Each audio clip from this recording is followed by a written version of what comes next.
Hi hello ನಮಸ್ತೆ ಎಲ್ರಿಗೂ. J D K ಗಾರ್ಡನಿಂಗಿಗೆ ನಿಮ್ಮೆಲ್ಲರನ್ನು ಸ್ವಾಗತಿಸ್ತಿದ್ದೀನಿ.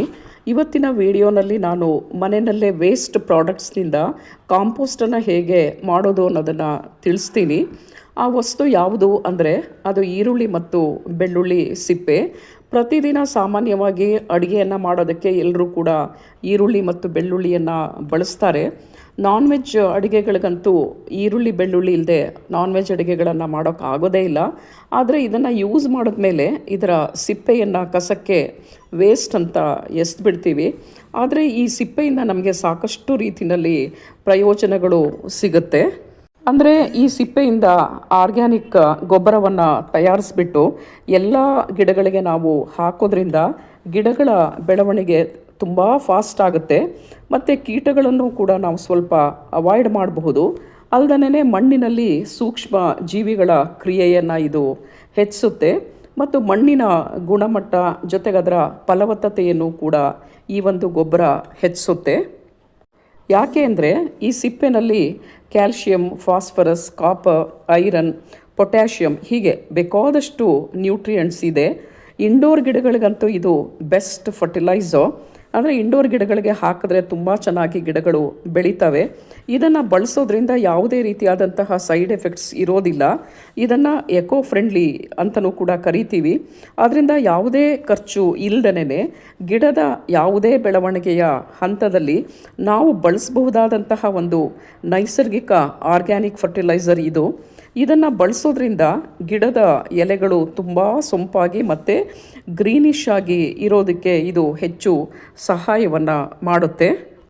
ಇಷ್ಟು ಪ್ರಯೋಜನಗಳು ಇರುವಂತಹ ಈ ಈರುಳ್ಳಿ ಮತ್ತು ಬೆಳ್ಳುಳ್ಳಿ ಸಿಪ್ಪೆಯಿಂದ ಹೇಗೆ ಗೊಬ್ಬರವನ್ನು ತಯಾರಿಸಬಹುದು ಅಂದರೆ ಇದರಲ್ಲಿ ನಾವು 2 ರೀತಿ ಗೊಬ್ಬರವನ್ನು ತಯಾರಿಸಬಹುದು. ಮೊದಲನೇದಾಗಿ ತೆಗೆದುಕೊಳ್ಳೋಕೆ ಹೋದಾಗ ನಾನಿಲ್ಲಿ 1 ಹಿಡಿಯಷ್ಟು ಈರುಳ್ಳಿ ಮತ್ತು ಬೆಳ್ಳುಳ್ಳಿ ಸಿಪ್ಪೆಯನ್ನು ತೆಗೆದುಕೊಂಡಿದ್ದೀನಿ. ಅದನ್ನು 1 ಲೀಟರ್ ನೀರಿನಲ್ಲಿ ಹಾಕಿಬಿಟ್ಟು ಆ ಕಂಟೈನರನ್ನು 1 ದಿನ ಪೂರ್ತಿ ಹಾಗೆ ಇಡಬೇಕು.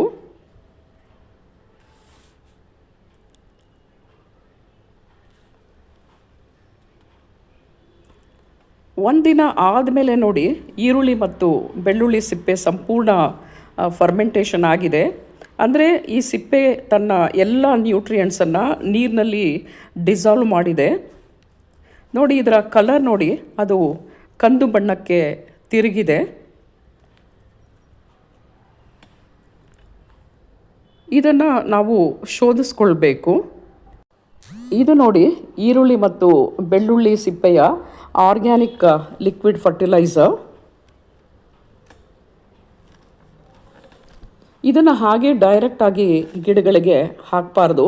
ಈ ನೀರಿಗೆ 1:4 ರೇಷಿಯೋನಲ್ಲಿ ನೀರನ್ನು ಬೆರೆಸಿ, ಅಂದರೆ ನೀರನ್ನು ಸ್ವಲ್ಪ ಡೈಲ್ಯೂಟ್ ಮಾಡಿಬಿಟ್ಟು ಎಲ್ಲ ಗಿಡಗಳಿಗೂ ಕೂಡ ಇದನ್ನು ಹಾಕ್ಬೋದು. ಅಂದರೆ ತರಕಾರಿ, ಹಣ್ಣು, ಹೂವಿನ ಗಿಡ ಎಲ್ಲ ಗಿಡಗಳಿಗೂ ಕೂಡ ಇದನ್ನು ಬಳಸಬಹುದು. ಇದನ್ನು ವಾರಕ್ಕೊಮ್ಮೆ ಹಾಕಿದ್ರೆ ಸಾಕು. ಆಮೇಲೆ ಬೇಕಾದರೆ ಇದನ್ನು ಸ್ಪ್ರೇಯರ್ ಬಾಟ್ಲಿಗೆ ಹಾಕಿಬಿಟ್ಟು ಅದನ್ನು ಎಲ್ಲ ಗಿಡದ ಎಲೆಗಳ ಮೇಲೆ ಸ್ಪ್ರೇ ಮಾಡಿದ್ರೆ ಕೀಟಗಳ ಹಾವಳಿ ಗಿಡಗಳಿಗೆ ಕಡಿಮೆ ಆಗುತ್ತೆ.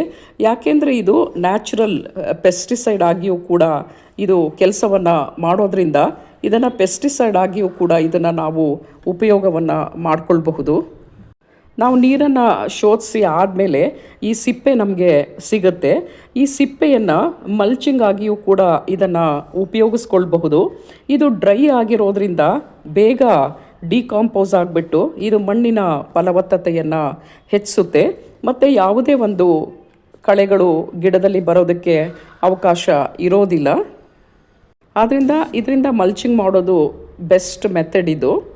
2ನೇ ಮೆಥಡ್ ಹೇಗೆ ಅಂದರೆ ಈ ಈರುಳ್ಳಿ ಮತ್ತು ಬೆಳ್ಳುಳ್ಳಿ ಸಿಪ್ಪೆಯನ್ನು ಬಿಸಿಲಿನಲ್ಲಿ ಸಂಪೂರ್ಣ ಒಣಗಿಸ್ಬೇಕು. ಈಗ ಬೇಸಿಗೆ ಕಾಲ, ಬೇಗನೆ ಸಿಪ್ಪೆಗಳು ಡ್ರೈ ಆಗುತ್ತೆ. ಇದನ್ನು ಒಂದು ಮಿಕ್ಸಿ ಜಾರ್ಗೆ ಹಾಕಿಬಿಟ್ಟು ಗ್ರೈಂಡ್ ಮಾಡಿ ಪುಡಿನ ಮಾಡಿಕೊಳ್ಬೇಕು. ಇದು ನೋಡಿ, ನಾನು ಸಿಪ್ಪೆಯಿಂದ ಈ ತರಹ ಪೌಡರನ್ನು ಮಾಡ್ಕೊಂಡಿದ್ದೀನಿ ಈರುಳ್ಳಿ ಮತ್ತು ಬೆಳ್ಳುಳ್ಳಿ ಸಿಪ್ಪೆಯಿಂದ. ಇದಕ್ಕೆ ಸ್ವಲ್ಪ ಬಾಳೆಹಣ್ಣಿನ ಒಣಗಿದ ಸಿಪ್ಪೆಯನ್ನು ಮತ್ತು ಮೊಟ್ಟೆಯ ಒಣಗಿದ ಸಿಪ್ಪೆಯನ್ನು ಇದಕ್ಕೆ ಬೆರೆಸ್ಬಿಟ್ಟು ಪುಡಿನ ಮಾಡಿಟ್ಕೊಂಡಿದ್ದೀನಿ. ಇದು ನೋಡಿ ಪೌಡರ್ ರೂಪದ ಈರುಳ್ಳಿ ಮತ್ತು ಬೆಳ್ಳುಳ್ಳಿ ಸಿಪ್ಪೆಯ ಗೊಬ್ಬರ. ಇದನ್ನು 10 ದಿನಗಳಿಗೊಮ್ಮೆ ಎಲ್ಲ ಗಿಡಗಳಿಗೆ ಹಾಕಬಹುದು.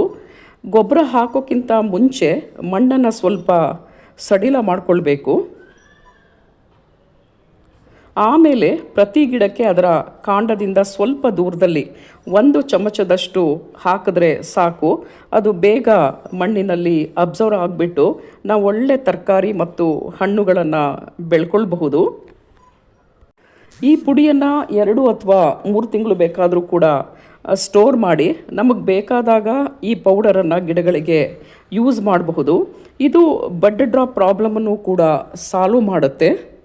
ಹೀಗೆ ಪರಿಸರ ಸ್ನೇಹಿ, ಯಾವುದೇ ಖರ್ಚಿಲ್ಲದೆ ಆರ್ಗ್ಯಾನಿಕ್ ಫರ್ಟಿಲೈಸರನ್ನು ನಮ್ಮ ಮನೆಗಳಲ್ಲೇ ತಯಾರಿಸ್ಬಿಟ್ಟು ನಾವು ಒಳ್ಳೆ ತರಕಾರಿ, ಹಣ್ಣು, ಹೂಗಳನ್ನು ನಾವು ಈಸಿಯಾಗಿ ಮತ್ತು ಸರಳವಾಗಿ ಬೆಳೆಸ್ಕೊಳ್ಬಹುದು. Thank you so much for watching my video.